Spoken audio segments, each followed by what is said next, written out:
Odette Abadi, the Jewish woman who forged 10,000 documents to save lives, April 25th, 1944.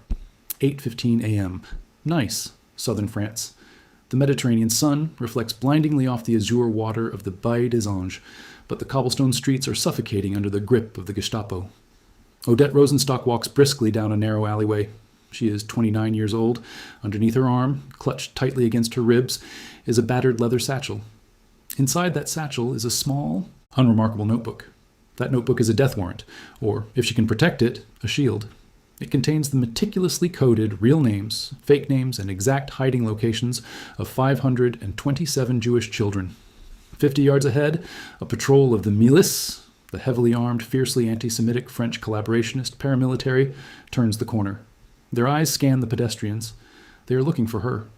Odette has been denounced. She has no weapon. She cannot outrun. Bullets. She has exactly 10 seconds before they reach her. Odette does not panic. She steps casually into the recessed doorway of a closed bakery. With agonizingly slow, controlled movements, she opens the satchel. She cannot destroy the notebook. If she does, the children will be lost forever, their true identities erased, leaving them stranded in orphanages without anyone knowing who they really are. She takes the notebook and slides it deep into the hidden, false bottom of this satchel, a compartment she had painstakingly sewn herself.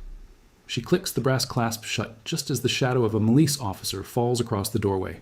A heavy hand grabs her shoulder. They demand her papers. Odette hands over a flawlessly forged identity card. But it doesn't matter. They have her description. She is dragged into a waiting car and taken to the Gestapo headquarters. She knows the statistics of the interrogation rooms. She knows they will break her bones. But as the iron doors close behind her, Odette makes a silent, unbreakable vow. They can tear her apart piece by piece, but she will never give them the children. To understand the sheer, terrifying discipline of Odette Rosenstock, who would later become Odette Abadi, you have to understand the mind of a woman trained to heal who was forced to wage war with ink, paper, and absolute deception. Born on August 24th, 1914 in Paris, Odette grew up in a secular Jewish family. She possessed a brilliant, clinical mind. While other young women were pressured into domestic life, Odette plunged into the grueling world of medicine. By the late 1930s, she had graduated as a medical doctor, specializing in public health and hygiene. She was dedicated to saving lives in the poorest districts of Paris, but her country was about to betray her. In June 1940, France surrendered to Nazi Germany. The collaborationist Vichy government immediately began passing the Statut des Juifs, vicious, anti-Semitic laws that systematically stripped Jewish citizens of their rights. Overnight, Odette was fired from her medical post. She was forbidden from practicing the profession she had dedicated her life to simply because of her heritage. Refusing to wear the yellow star and wait for the inevitable roundups, Odette fled to the southern Free Zone, eventually making her way to Nice. At the time, Nice was under Italian occupation. The Italian army, though allied with Germany, largely refused to implement the brutal deportations of Jews. The French Riviera became a temporary, fragile sanctuary for tens of thousands of Jewish refugees fleeing the north. Here, she met Moussa Abadi, a brilliant Jewish intellectual and playwright from Syria. They fell deeply in love, united by their shared peril and a desperate desire to fight back. But in September 1943, the fragile sanctuary shattered. Italy surrendered to the Allies. The German Wehrmacht immediately flooded into the Italian occupation zones of France, and with the German army came SS Hauptsturmführer Alois Brunner. Brunner was Adolf Eichmann's most ruthless deputy. He was a bureaucratic psychopath dispatched to Nice with one specific goal: the total annihilation of the Jewish population on the French Riviera. The Gestapo began sweeping the streets, kicking down hotel doors, and dragging families into the backs of trucks. Odette and Moussa watched the nightmare unfold. They realized with absolute clarity that the most vulnerable targets, the children, were going to be slaughtered. They did not have an army. They did not have guns. But they had an idea: they would make the children vanish. They approached Monseigneur Paul Raymond, the Catholic Bishop of Nice. At immense personal risk, the bishop agreed to help. He provided them with a secret room within the diocese offices and officially designated Moussa as a Catholic relief worker. The Réseau Marcel, the Marcel Network, was born. The logistics were a nightmare. Desperate Jewish parents, knowing they were about to be deported to the death camps, handed their children over to Odette. It was an act of unimaginable, heart-rending sacrifice. Odette and Moussa had to physically transport these terrified, crying children through streets swarming with Gestapo patrols, hiding them in Catholic convents, Protestant boarding schools, and private cellars. But hiding a child is only half the battle. In a heavily bureaucratized police state, a person without papers does not exist. A child without a ration card starves. A teenager without a baptismal certificate gets asked questions by the Gestapo. Odette realized she had to completely rewrite reality. She became a master forger. Inside the small, suffocating room provided by the bishop, Odette set up an illicit manufacturing line. The sheer volume of her task was staggering. To protect over 500 children, she needed to produce upwards of 10,000 false documents. Every single child needed a fake birth certificate, a fake baptismal record, a fake medical history, and multiple food ration cards. Odette approached this with the clinical, obsessive precision of a surgeon. She studied the chemical composition of the inks used by the Vichy government.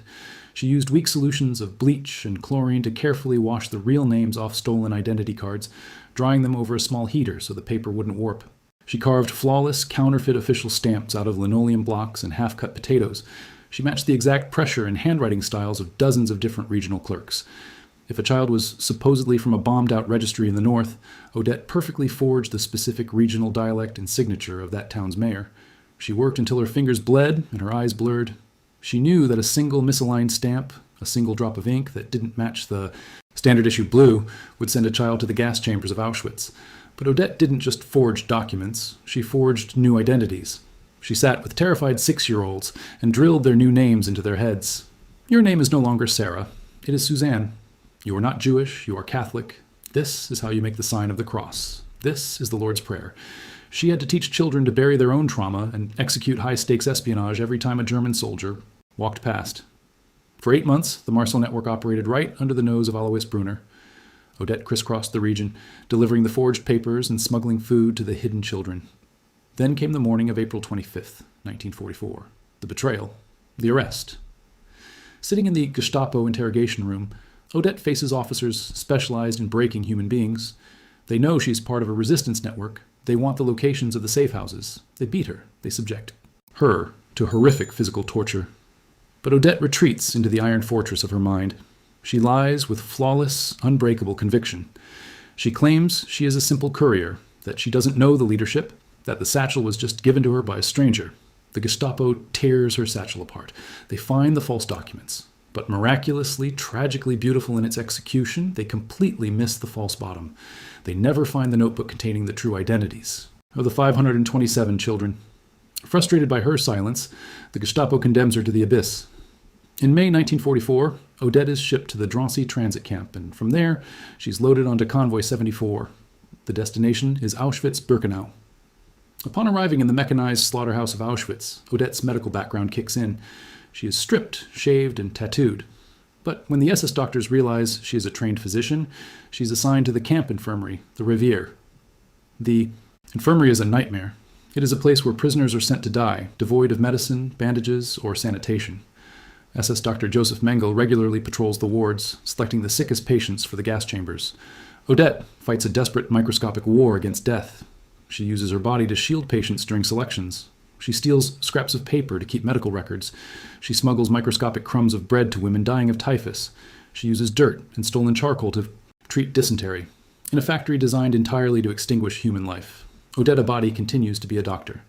In late 1944, as the Soviet army approaches, the SS forces the surviving prisoners on brutal death marches. Odette is marched through the freezing winter and eventually transported to the Bergen-Belsen concentration camp in Germany. Bergen-Belsen in early 1945 is a literal vision of hell. There are no gas chambers. There is only deliberate apocalyptic starvation and a raging typhus epidemic. Thousands of unburied bodies pile up in the mud. Odette contracts typhus. Her body is ravaged. She weighs barely 75 pounds, teetering on the absolute edge of death, delirious with fever. But the iron will that allowed her to forge 10,000 documents refuses to let her die in the mud.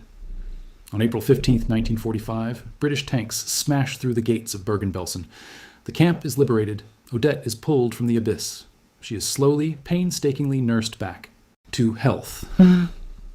By June 1945, she is finally strong enough to return to Paris. She arrives at the Gare de l'Est train station, a ghost walking back into the world of the living. And waiting for her on the platform, having survived his own terrifying evasion of the Gestapo, is Musa. They are reunited in the ashes of Europe. But they immediately ask the most terrifying question of all: what happened to the children? They retrieve the hidden notebook. They travel back to the south of France. They visit the convents, the basements, and the Protestant boarding schools. The result is one of the most staggering, beautiful statistical anomalies of the Holocaust. Of the 527 Jewish children hidden by the Marcel network, protected by Odette's forged documents and Moose's logistics, 527 survived. Not a single child on her list was captured. Not a single child was deported. Every single one of them lived to see the end of the war. Odette's ink and paper had defeated the industrial killing machine of the SS. Odette and Musa married in 1959. She reclaimed her medical license and spent the rest of her life working as a dedicated doctor, specializing in the treatment of tuberculosis. She remained fiercely humble, rarely speaking of her own heroism, focusing instead on the lives of her patients and the memory of those who did not survive. She passed away in 1999 at the age of 84. History often defines warfare by the caliber of the guns and the tonnage of the bombs. But Odette Abadi's story forces us to look at the weapons wielded by those who refuse to take a life, but are willing to risk everything to save one. She fought the Third Reich with bottles of bleach, carved linoleum stamps, and an absolute terrifying mastery of bureaucracy. She proves that when an empire seeks to erase a people from existence, the act of writing down a name, of forging a new reality to protect the innocent, is an act of supreme violent defiance. She walked into the fires of Auschwitz to protect a notebook, and because she refused to break, 527 children grew up to have children of their own.